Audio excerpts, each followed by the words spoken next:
Hi, Gabriel. Jeff Allen here again. I've actually got a couple of your posts. I've been saving them on my LinkedIn profile to be able to respond to them in this video format because I think it's a lot faster to do that than typing.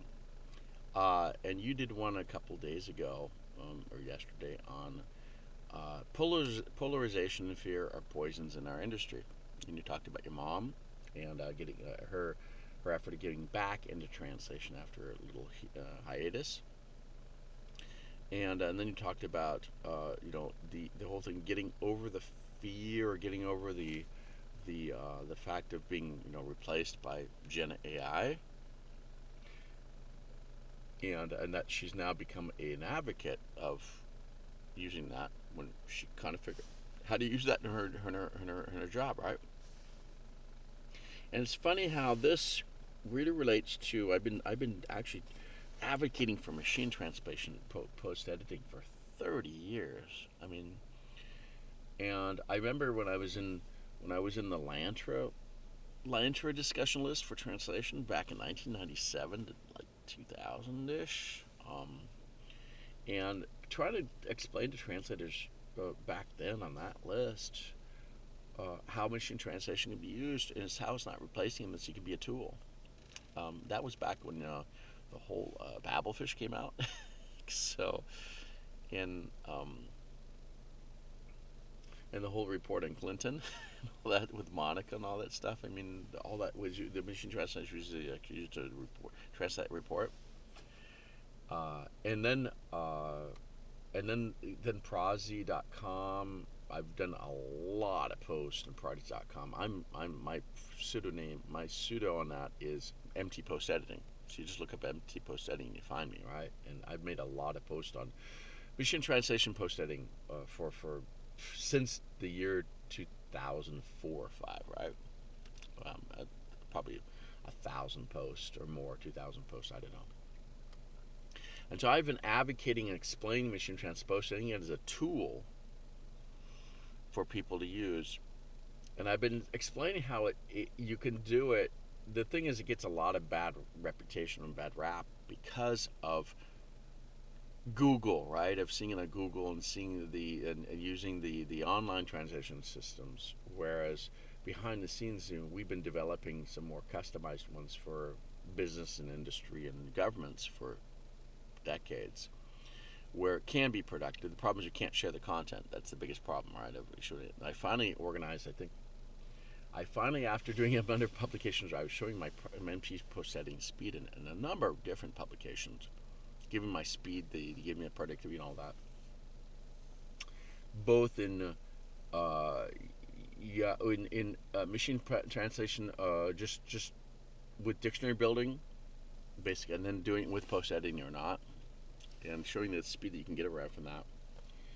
And even you look at Vandermeer, he was saying, he would actually did a special article on this. He said, Jeff's reached a speed of like 3 times faster than we can get in translation. And we use post editing, and people are critiquing me, you can't show it, Jeff. And so I finally made a deal with Multilingual Magazine back then to actually do an article or use the press releases, because they're content that you can get a lot of good recycled content in the press releases about company names and all that kind of stuff, and some topics and feature names and all that. You can some recycled content because of some of the overlapping topics you get in product names and basically named entities. You get a lot of some overlapping content there because they're all posting the press releases, right? Including their addresses and where they're located and all that stuff. And what happened was I was able to, because that's already published content, I asked for permission to republish it to show the post editing speed and show it with dictionary building and machine translation, and what we're able to achieve with it. And this is just using tools, right? It's just using tools to do the translation process. And there are different levels of quality you can talk about, and different levels. You can talk about different levels of post editing that I've achieved using dictionary building to affect the raw translation engine to get a better translation with the dictionary building. Then you can add a step of minimal post editing. So you can add a step of uh, of full post editing or middle post editing, and then final. I mean, there are different levels you can get to the quality of what you're aiming for. It's just aiming for what you're trying to get for the customer and what their expectation is.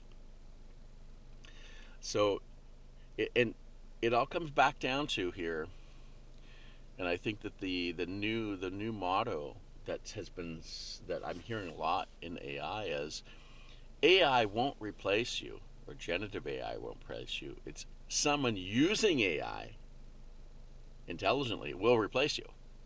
And I think that's the kind of thing here, is that I'm not replacing, MT is not replacing translators. It's me using MT to be extreme productive that can replace people that are just typing, right? I mean, and using translation memory and MT.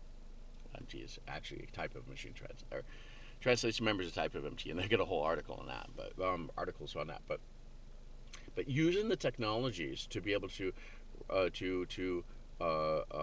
reduce the amount of content writing that has already been done before, or can be researched and found again, or replicated, or it can be pulled out of, extracted from existing content, whether it be monolingual or multilingual, and you reuse it to be able to produce a translation. That's the key. And this is using the tools to be able to do this. And it really, once you get this, and I've trained translators. I've trained translators for early, kind of young folks on how to do this, and they're really fast at this because they understand the value of it. And they're not, and I think some of the most resistant people that I've ever worked with, translation-wise, with machine translation and even translation memory, were people that had been in the field for 20, 30 years. At Caterpillar was amazing. I had a couple people, several that they had learned to type boilerplate templates all the time. They were really good at typing the fast, but it just like that has a limit because you're able to. They've memorized all the stuff, right? So they get these patterns in their mind and their fingers, right? And so they're just replacing it all the time, saying the same thing all the time. They're like living translation memories, and translators for the translators, or even for the writers. And when we're able to tap into that with the technologies and help them use it, it took a little bit of a while, but I saw that the older translators, they really struggled with it. There's really a cognitive challenge, and it took a lot of work to be able to get to the folks that would really, I for the writers and stuff, the technical writers, I was able to get a few of them to really grasp onto it, and really had to simplify it, make it simple, and not make it like this replacing you. Just this is you're gonna get this productivity out of it. Look at this, and in the end, there were some people, but the ones that really caught on to it were the younger generation of newer people that want new skill sets. They want new skill sets that others don't have, and that's what we're talking about, right? So your mom, it's a different skill set. And allows you to be able to get to a certain point with what your productivity, what you're trying to pump out, right? So, and I'll kind of finish with you talking. The future will be about humans and AI working together, and unleashing creativity to help the new technology. And so I'll cite the one of the films I cite a lot is Jurassic World. Jurassic Park, the series, Jurassic World. One of the last films where they had finally gotten where they had all the came to the auction of all the dinosaurs, and had the new killer dinosaur they put out, and then they had all the auction, all that stuff, and it caused them to all the dinosaurs actually getting out and being released on the continent, and they're driving along in the pickup on the coast. And they said, we're going to have to learn how to cohabit or live with the dinosaurs. Both species, humans and dinosaurs, have to live together. And that's what I kind of made the joke about, is we're going to have to live with technologies in this field. Whether it's not just translation, it's just content creation, right? We're going to have to live with the tool, with the technology, in order to live together and to be able to continue to do what you're doing. So I think it's a kind of an appropriate thing. And somebody can think it's like an enemy, but the dinosaurs are going to eat you, and and the technology could eat you and replace you. It's kind of a joke, but that's kind of the fun thing. And I've been having fun to do it for 30 years, and I'm always kind of advocating, trying to help people use it, because I think that it's so there's so much fear in this that really is not. You don't have to be fearful if you understand what you're doing, the technology, and what you're going to accomplish with it, and how much you're going to make, you're going to do to speed up your what you're doing. And I've been doing this for forever. I mean for 3 decades, and I'm still amazed what I can actually produce and do better with it. So that's my thought for the day on your article. Thanks so much.